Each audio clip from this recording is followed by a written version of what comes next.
श्रीमद् भगवद गीता यथारूप अध्याय 15 पुरुषोत्तम युग श्लोक 13 गामावेश्य च भूतानि धाराहम योजसा कुशाणी चौषधिया सर्वा सोमो भूतवा रसात्मका। अर्थात मैं प्रत्येक लोक में प्रवेश करता हूँ और मेरी शक्ति से सारे लोग अपनी कक्षा में स्थित रहते हैं। मैं चंद्रमा बनकर समस्त वनस्पतियों को जीवन रस प्रदान करता हूँ। तात्पर्य ऐसा ज्ञात है कि सारे लोग केवल भगवान की शक्ति से वायु में तैर रहे हैं।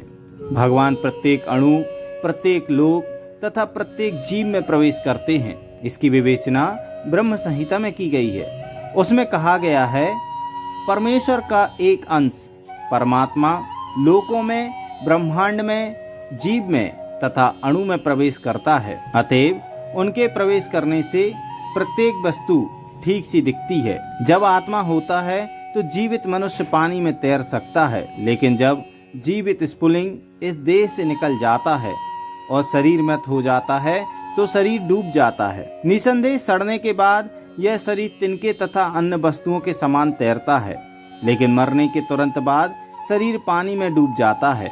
इसी प्रकार ये सारे लोग शून्य में तैर रहे हैं और यह सब उनमें भगवान की परम शक्ति के प्रवेश के कारण है। उनकी शक्ति प्रत्येक लोक को उसी तरह थामे रहती है जिस प्रकार धूल को मुट्ठी में बंद रहने पर धूल के गिरने का भय नहीं रहता, लेकिन ज्यों ही धूल को वायु में फेंक दिया जाता है वह नीचे गिर पड़ती है। इसी प्रकार जो वायु में तैर रहे हैं वास्तव में भगवान के विराट रूप की मुट्ठी में बंधे हैं। उनके बल तथा शक्ति से सारी चर तथा अचर वस्तुएं अपने अपने स्थानों पर टिकी हैं। वैदिक मंत्रों में कहा गया है कि भगवान के कारण सूर्य चमकता है और सारे लोग लगातार घूमते रहते हैं। यदि ऐसा उनके कारण ना हो तो सारे लोग वायु में धूल के समान बिखर कर नष्ट हो जाएं। इसी प्रकार से भगवान के ही कारण चंद्रमा समस्त वनस्पतियों का पोषण करता है। चंद्रमा के प्रभाव से सब्जियां सुस्वादु बनती हैं। चंद्रमा के प्रकाश के बिना सब्जियां ना तो बढ़ सकती हैं और ना स्वादिष्ट हो सकती हैं। वास्तव में मानव समाज भगवान की कृपा से काम करता है, सुख से रहता है और भोजन का आनंद लेता है, अन्यथा मनुष्य जीवित ना रहता। रसात्मकता शब्द अत्यंत महत्वपूर्ण है।